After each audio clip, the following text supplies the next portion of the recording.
Not a lot of people, but I see some friendly faces, so happy to be here. So I'll talk a little bit about our tips on marketing and how do we do things and what can you do with the data out there. And typically, I start this presentation with showing how many data is out there, how many people put data online, and how many zettabytes of data we generated in past, I don't know, 2000 years, and how much we generate every second now. But I thought that I'll start from a different perspective, and unless someone already saw my presentation.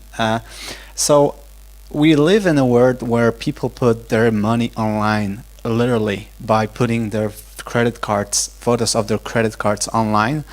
So there's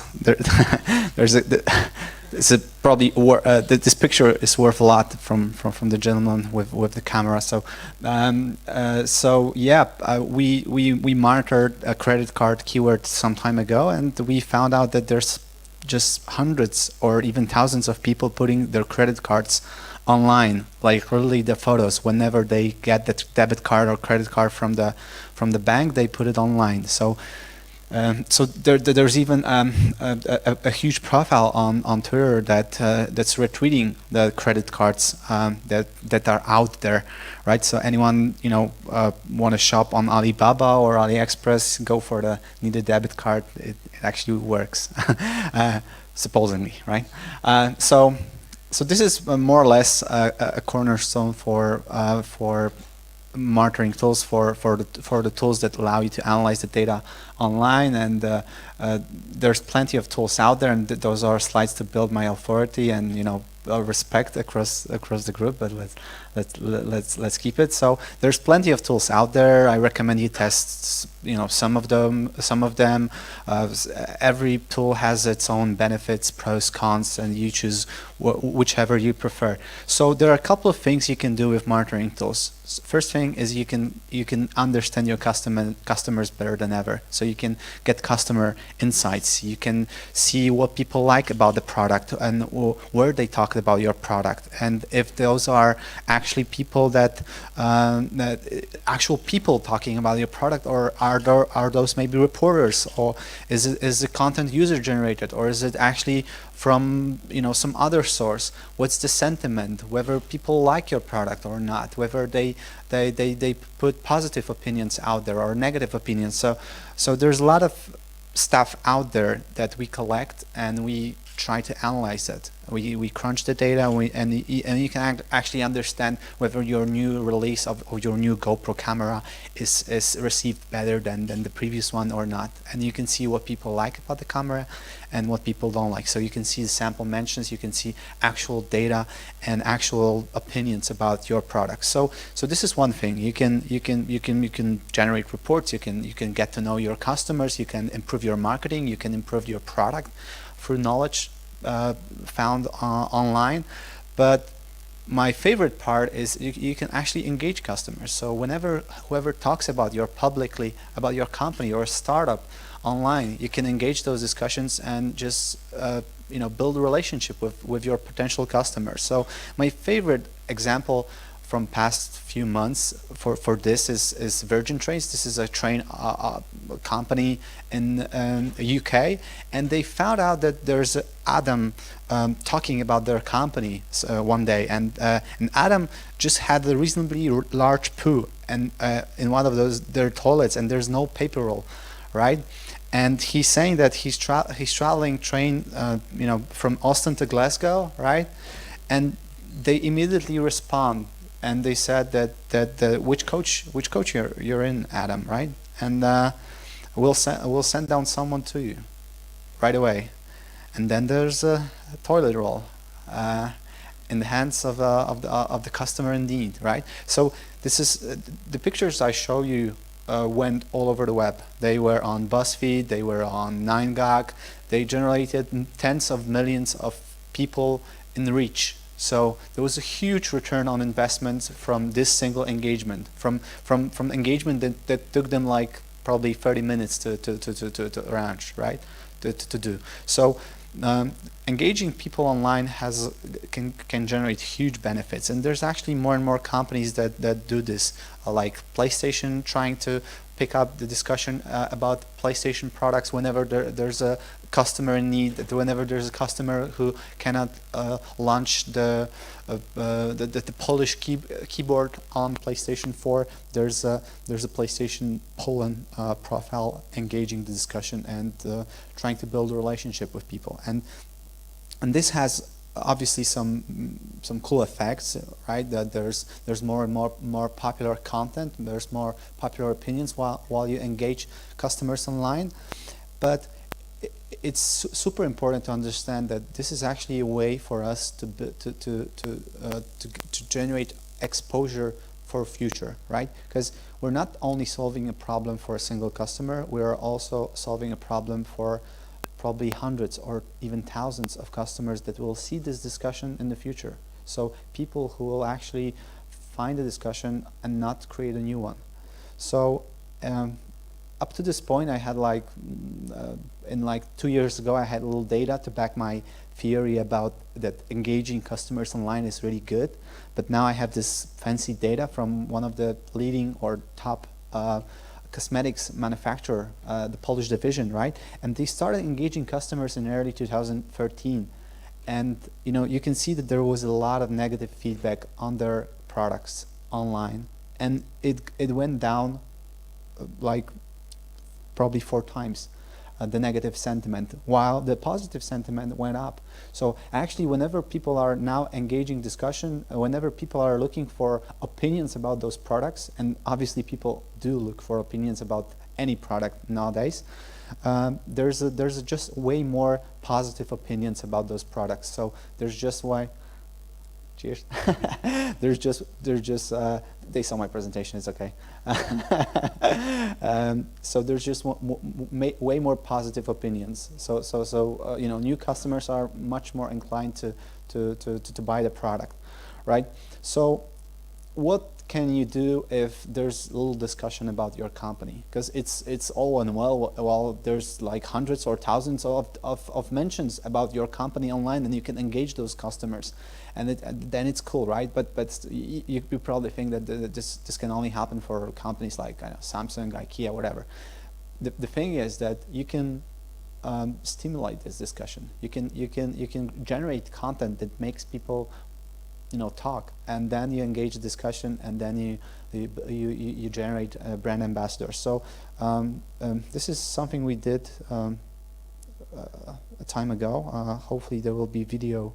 So this is a video where we welcome a new customer, and some of you probably hopefully seen this.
So it went pretty well. It got over 100,000 views on YouTube, and it was shared all over the web.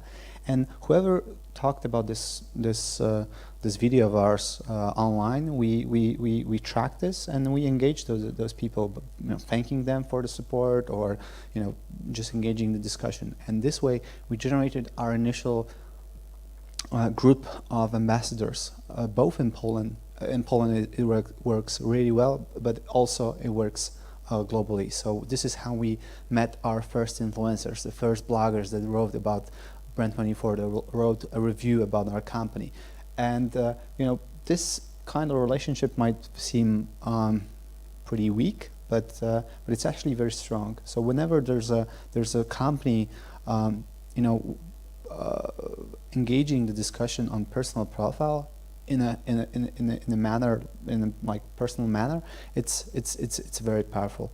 So yeah, I saw that someone put real-time marketing into the topic of my presentation, so I had to put some real-time marketing slides as well. So there's a couple of companies that I love for doing amazing real-time marketing. You can see Lynx, which is in Poland, it's called AXA, which was not a very good name for the other end in Poland, or outside Poland, yeah. But they used the photos of the prince naked in the British prince naked in Las Vegas, and they put advertising all over newspapers talking about it. Sorry, Harry, if this had anything to do with our product, right? So perfect real-time marketing. And there's more companies that do this. The Bandgate for Apple and iPhone, you can see the reply from Heineken, and actually 11,000 retweets from the single stupid in some way tweet, right? When Luis Suarez bought Cellini during the World Cup, you could see the Snickers ad, which also became quite popular. So the presentation is English, but I'll tell you all about it. So we also try to do a real-time marketing. We might do this pretty awkward and not in a way that most companies do, but one time when there was Bartłomiej who mentioned on Facebook that he's riding the train next to a guy who's actually checking out Brand24 on his laptop right now, and he asked us online what does he do with the potential customer, right? So we changed our pricing for all our customers for just one night, and we saw that to the guy driving a train or riding a train from Krakow to Warsaw, the seat number 23 and the card number 18, we offer 15% of discount for all our subscriptions, and it actually went really well. The guy bought the most expensive plan, and the picture went online. People did the screenshots, they put it on Facebook, so it got us exposure all over the web.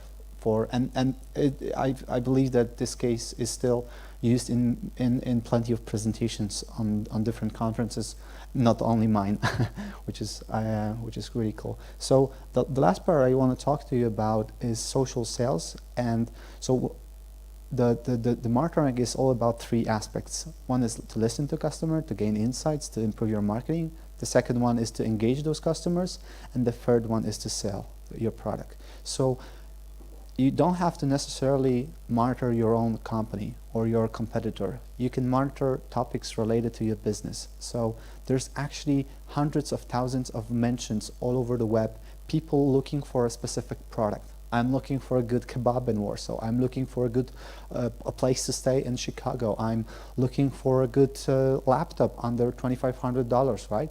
Things like that. And we can tap this information. We can tap this discussion. There's actually plenty of questions asked every day on Quora, on LinkedIn groups. So actually, it works for us. This is our top source of traffic, or the source of the top traffic for our global version. This is how we get our top customers. This is how we grow, more or less. So we engage the discussions about marketing tools. Whenever there's somebody talking about marketing tools, writing a blog post about marketing tools, social media tools, customer relation tools, we engage the discussion, and we try to, give some feedback, give some additional notes, remarks, but also in a slight way promote our own company. And this way we get really high quality traffic. It is the people coming for this traffic are 2 times more likely to generate a trial version, and the trial versions generated this way are 2 times more likely to buy the product. So, oh, I actually didn't, I forgot to change the Polish. So, and if you think about it, it's natural, because we come to people's lives in the moment where they actually need the product. We're not trying to bombard them our ads while they are driving their kids to school and thinking whether they, you know, forgot the second lunch or something else. We are, you know, appearing in their lives when they actually need our product, need your product, right? And customers love this, and probably that's why they love it. So whenever you engage the customer who's actually looking for a product, you know, you can generate much love for your company, because you're not selling, you're solving their problem. You're more like a doctor that's coming to them and, you know, prescribing the medicine that will help. So they actually love it, and others already do this too. There's more and more companies trying to leverage this sort of marketing online. So one of our customers are lovely ladies from Israel that manufacture very comfortable bras. Supposedly, they are very comfortable. And whenever there's a lady talking about uncomfortable bra anywhere online, they engage the discussion and they promote their company.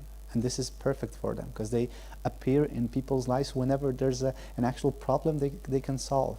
Airbnb is engaging the discussions where people are complaining about their hotels. So whenever you wrote in English, whenever you write in English that, you know, you're unhappy with your accommodation at some hotel, you get feedback from Airbnb. Hey, maybe you can try use our service next time, right? So a very good way of marketing, very effective and very easy to track, because you leave links, you leave some codes maybe, and then you can measure the effects. You can measure customer acquisition cost, revenue, etc. So I thought long and hard about the conclusion, about the tips I can give you for the next steps, about the sophisticated way you can dive into the world of marketing. So I figured out that this chart could work, and that's it from me. Thank you very much.